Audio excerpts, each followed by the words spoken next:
সমাগত পঞ্চায়ত নিৰ্বাচন পূৰ্বৰ মাৰ্ঘেৰিটা বিধানসভা সমষ্টি বৰ্তমানৰ ডিগবৈ বিধানসভা সমষ্টিৰ অন্তৰ্গত কৈলাশপুৰ পঞ্চায়তত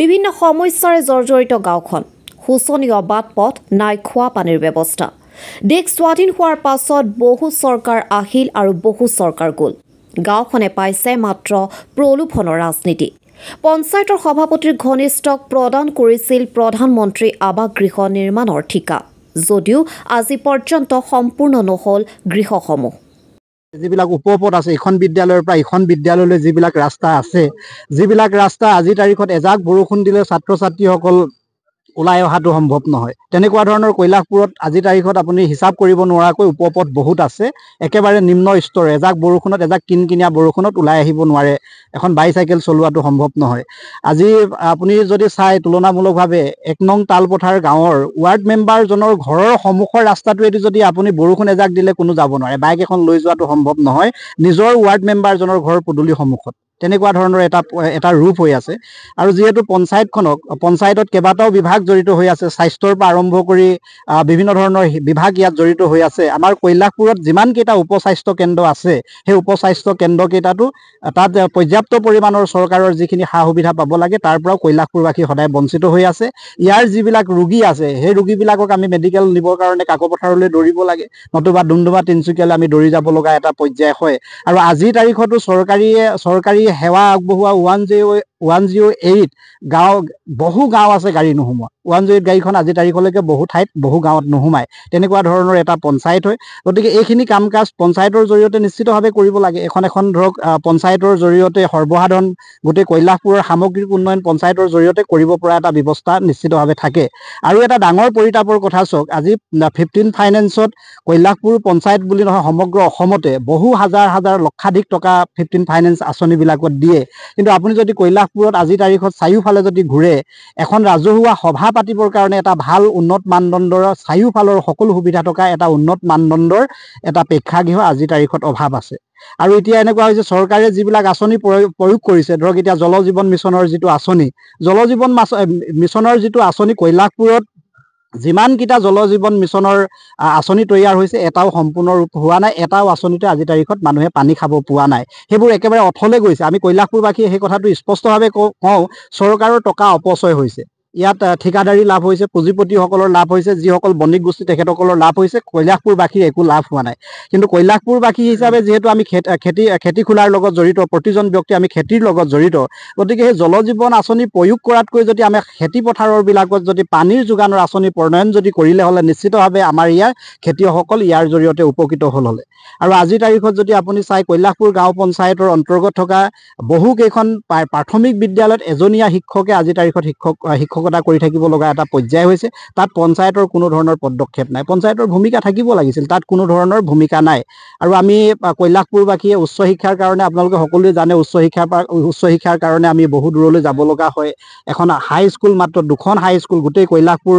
23খন গাঁৱৰ ভিতৰত মাত্ৰ দুখন হাইস্কুল অন্তৰ্ভুক্ত এটা পঞ্চায়ত ইয়াত আমাৰ হাইস্কুলৰ প্ৰয়োজন আছে মেডিকেলৰ প্ৰয়োজন আছে বিভিন্ন ধৰণৰ সমস্যাৰে ভাৰাক্ৰান্ত কৈলাশপুৰ আৰু এটা এতিয়া অৰুণোদয় আঁচনি অলপ দিনৰ আগত এটা নিউজো বাজিছিল আমাৰ ইয়াত অৰুণোদয় আঁচনিত এনেকুৱা ধৰণৰ কেলেংকাৰী হৈছে যিবিলাক পঞ্চায়তৰ প্ৰেচিডেণ্ট ৱাৰ্ড মেম্বাৰৰ আৰু বিজেপিৰ লিডাৰবিলাকৰ অঙহীসকলে অৰুণোদয় আঁচনিখন পায় কিন্তু যিসকল ব্যক্তি অৰুণোদয় আঁচনি পাবৰ কাৰণে যোগ্য যিসকল ব্যক্তিক ফাৰ্ষ্ট প্ৰিপেৰেশ্যন দিব লাগে যিসকল বিকলাংগ হয় যিসকল বিধৱা হয় যিসকলৰ ঘৰৰ অৱস্থা একেবাৰে নিম্ন মানদণ্ডৰ সেইসকলক গুৰুত্ব দিয়া নহয় আজি যদি কৈলাশপুৰত আপোনালোকে যদি এটা ছাৰ্ভে কৰে বহু তেনেকুৱা ধৰণৰ বিকলাংগ মানুহ আজি তাৰিখলৈকে অৰুণোদয় আঁচনিৰ লগতো জড়িত নহল বহু ব্যক্তি বয়োজ্যেষ্ঠ হৈ মৃত্যুৰ দুৱাৰদলিলৈ যাব লগা এটা পৰ্যায় থকা বহু ব্যক্তিয়ে বৃদ্ধ পেঞ্চনৰ নিবেদন কৰাৰ পাছতো বৃদ্ধ পেঞ্চন পোৱা নাই তেনেকুৱা ধৰণৰ এখন বিফল পঞ্চায়ত কৈলাশপুৰ আৰু প্ৰতিটো ক্ষেত্ৰতে কৈলাশপুৰত ইয়াত কমিশ্যন ৰাজ চলিলে প্ৰতিটো ক্ষেত্ৰতে কমিশ্যন ৰাজ অৰুণোদয় পাবৰ কাৰণে কোনোবাই যদি 500 টকা দিয়ে তাক ফাৰ্ষ্ট প্ৰিপেৰেশ্যন দিয়া হয় কোনোবাই যদি 1000 টকা দিয়া হয় তাক অধিক গুৰুত্ব দিয়া হয় আৰু ইয়াৰ যিবিলাক উন্নয়নমূলক কাম কাজ আৰু চাওক কৈলাশপুৰ এখন সম্ভাৱনাপূৰ্ণ এখন ঠাই। কৈলাশপুৰ ইয়াত বিভিন্ন ধৰণৰ প্ৰতিভাৰে উজ্জ্বলিত হৈ থকা নৱপ্ৰজন্ম উজ্জ্বলিত হৈ থকা এডোখৰ ঠাই। ইয়াত কিন্তু আজি তাৰিখলৈকে কৈলাশপুৰ পঞ্চায়ত ভিত্তিত এটা মিনি ষ্টেডিয়াম নহ'ল। কৈলাশপুৰ পঞ্চায়ত ভিত্তিত এখন ভাল খেলৰ উপযোগী খেলপথাৰ কৈলাশপুৰ পঞ্চায়তৰ নেতৃত্বত থকা ব্যক্তিসকলে এখন খেলপথাৰ নিৰ্মাণ নকৰিলে। যদি খেলপথাৰ এখন নিৰ্মাণ কৰিলে হ'লে নিশ্চিতভাৱে ইয়াৰ পৰা যিখিনি সম্ভাৱনাপূৰ্ণ খেলুৱৈ, খেলৰ লগত যিসকল ব্যক্তি জড়িত হৈ থকা, সেইসকলে কিন্তু ইয়াৰ পৰা গৌৰৱ কঢ়িয়াই আনিবৰ কাৰণে সক্ষম হ'ল। তেনেকুৱা ধৰণৰ এটা পৰ্যায় কৈলাশপুৰ পঞ্চায়তখনত চলি আছে। মই পুনৰ কৈছোঁ, প্ৰতিটো পঞ্চায়ততে ইয়াত কমিশ্যন ৰাজ চলিছে আৰু দলীয় ৰাজনৈতিক লবি কেন্দ্ৰিক এটা প্ৰক্ৰিয়াৰে আঁচনিবিলাক ডিষ্ট্ৰিবিউটৰ হয়। প্ৰকৃত যিবিলাক হিতাধিকাৰী সেইসকল ইয়াৰ পৰা বঞ্চিত হৈ থাকে। যিসকল হিতাধিকাৰীয়ে পাব নালাগে সেইসকল হিতাধিকাৰীয়ে বিভিন্ন ধৰণৰ আঁচনিৰ লগত অন্তৰ্ভুক্ত নিশ্চিতভাৱে হয়। আৰু আমি এটা কথা কৈলাশপুৰবাসী ৰাইজ হিচাপে আমি এটা কামনা কৰোঁ, আহিব লগা পঞ্চায়ত, যিহেতু এতিয়া পঞ্চায়ত নিৰ্বাচনৰ পঞ্চায়তৰ দায়িত্বভাৰ ইতিমধ্যে উকলিছে, গম পাইছে, ইতিমধ্যে পঞ্চায়তৰ দায়িত্বভাৰ উকলিছে। তো আহিব লগা পঞ্চায়তখন যাতে এখন আদৰ্শগত পঞ্চায়ত হয়, কৈলাশপুৰবাসী ৰাইজৰ প্ৰতি মোৰ বিনম্ৰ অনুৰোধ আজি আপোনালোকৰ মাধ্যম।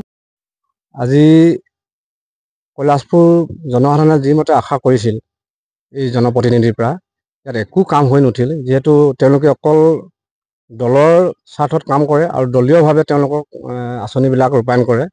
গতিকে আমি 1992 চনতে এই কাৰ্যালয়টো পঞ্চায়তটো আমাৰ গঠন হৈছিল, কিন্তু বহুত জনপ্ৰতিনিধি আহিল, জনপ্ৰতিনিধি গ'ল, কিন্তু আজি ৰাইজে যিমতে বিচাৰিছিল সেইমতে আজি তাৰিখলৈকে একো কাম হৈ উঠা নাই। গতিকে আমি অনাগত দিনত এই পঞ্চায়তটো যাতে সবল এটা প্ৰতিনিধি আমি স্থিতি কৰিব পাৰোঁ, মানে তেওঁলোকক আমি দায়িত্ব দিব পাৰোঁ, সেইটো আমি পৰ্যাপ্ত পৰিমাণে আমি চলাই আছোঁ কুচকাৱাজ। গতিকে এই যিখন পঞ্চায়ত আজি তেওঁলোকৰ জনপ্ৰতিনিধি আছিলে, তেওঁলোকক আমি ইয়াৰ পৰা আমি একেবাৰে শূন্য বুলি ক'ব লাগিব কাম কাজত। তেওঁলোকে অকল পকেট গৰম কৰাৰ বাহিৰে তেওঁলোকে আৰু একো কাম কৰি নুঠিলে। ৰাইজৰ কাম কৰা তেনেকুৱা মানসিকতা নাই।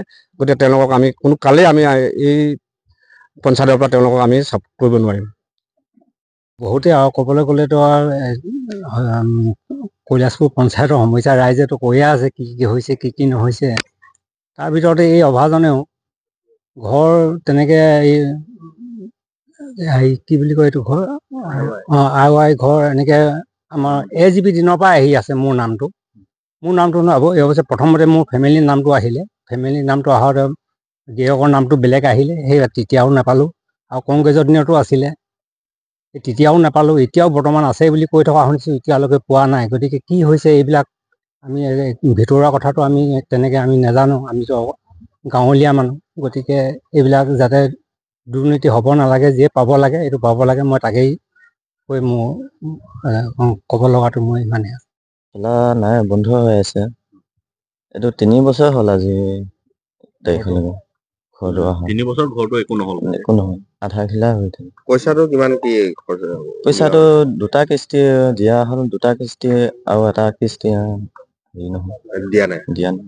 পঞ্চায়তটো যিহেতু পইচাটো আপোনালোকৰ একাউণ্টত সোমাব লাগে, হয়, এতিয়া পইচাটো কোনে লৈ গ'ল আপোনালোকৰ পৰা?